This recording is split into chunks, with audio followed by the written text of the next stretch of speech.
Hello everybody, welcome back to Hello everybody, welcome back to Okay.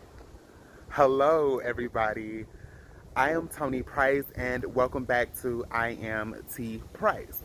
On today's episode, I want to give a brief talk about resentment. I came across a friend's Facebook page yesterday and it was asking how do you what's the best way to deal with resentment. And I thought that this was a perfect time for me to come on and kind of share what I've honestly been feeling and feeling from my heart for the last, I don't know, week or two. And just kind of share and open up how I have dealt with resentment and how I'm coping with resentment, feelings of resentment, and how I'm getting over feelings of resentment. So before we go any further, if you do like the topic of the video, if you're interested, please press the red subscribe button. Also share this friend, and please, I think it's called, join the notification squad. So, resentment is a feeling of, it's a hatred, resentment is a bitter feeling that is caused by being treated unfairly. So, you may have been done fairly. You may have put your trust in someone in the past, and felt that they did you wrong, or took advantage of you, and took advantage of your kindness, or whatever the case may be, and you now have this really, really bitter feeling towards that person, and at the thought of that person, and at the thought of that situation from the past. That feeling is that bitterness, that is the resentment, and that resentment ultimately triggers hate. It causes a hateful heart, and that's something that we don't want to walk around with. That's something that we don't want to exist in, and that's something that we don't want to act out of, is a hateful heart, because it actually does hinder our it does block the things that we attract that are good for us, and the positive forces of nature and the universe cannot thrive abundantly where there is hate. So how to let's see, what's first, how to cope with resentment. First of all, let's talk about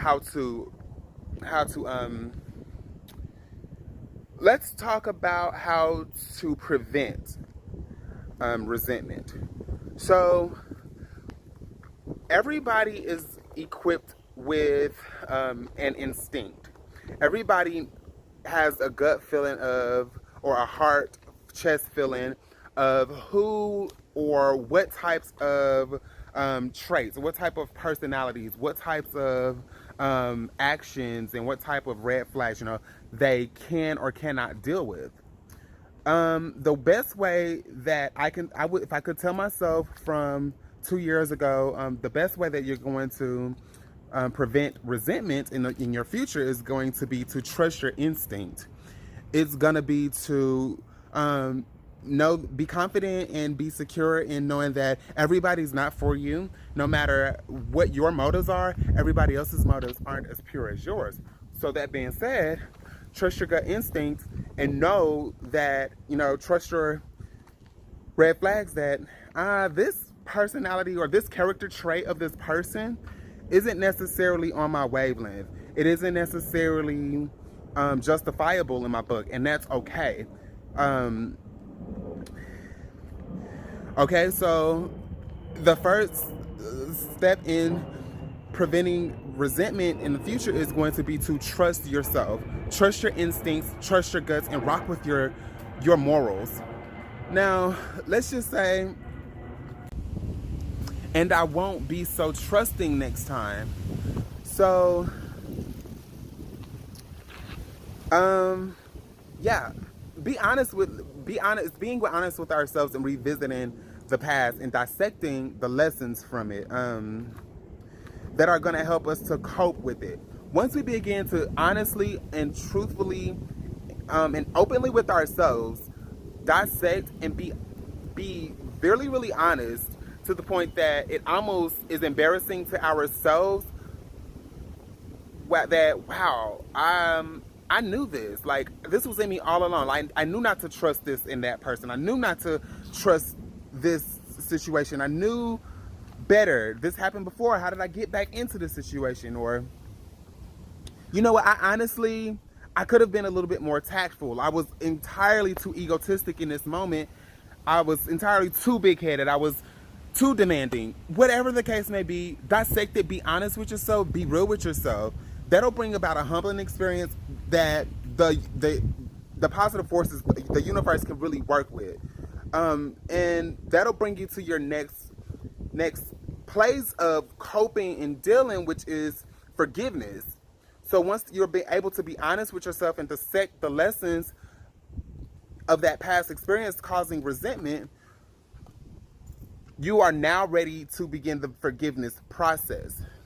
Forgiveness process is not just the thought and the decision in a moment to say, okay, it's over, I'm done with it. That's not forgiveness. Forgiveness actually sometimes takes a little bit more time than just that one spare moment or instance, right? So once you're ready to forgive, how do I keep from reliving the past? This is where we work on our forgiveness. This is where we are actually growing and applying the work.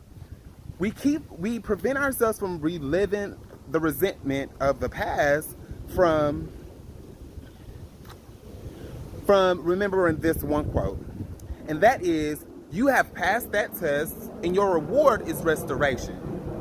That was the word that was given to me through the universe 2 weeks ago, and it's honestly kept me moving straight. So from knowing that you've A, passed the test, there's no need for you to keep taking it, and B, your reward is restoration. That's meaning that everything that you thought you lost, you are now getting ready to gain back, right? So you are getting ready to gain back everything that you thought you lost from that one situation, past resentment, because you've done the work. You've looked in the mirror and you've begun to work on yourself, and now you're ready to move forward with your life. So anytime that these triggers and these feelings or these thoughts of the past start to come, just tell yourself, you know what? Restoration. That's done. That's over. I've passed it. Don't revisit it. Don't revisit it. That chapter is closed. That book is closed. Those people are gone. They see you. But you have to see you. Remember that restoration. Don't see yourself for then. See yourself for the future. And your future is being restored. This is Tony Price. I want to thank you for watching I Am T Price. If you like this video, give it a thumbs up. And I'll see y'all on the next one. Bye.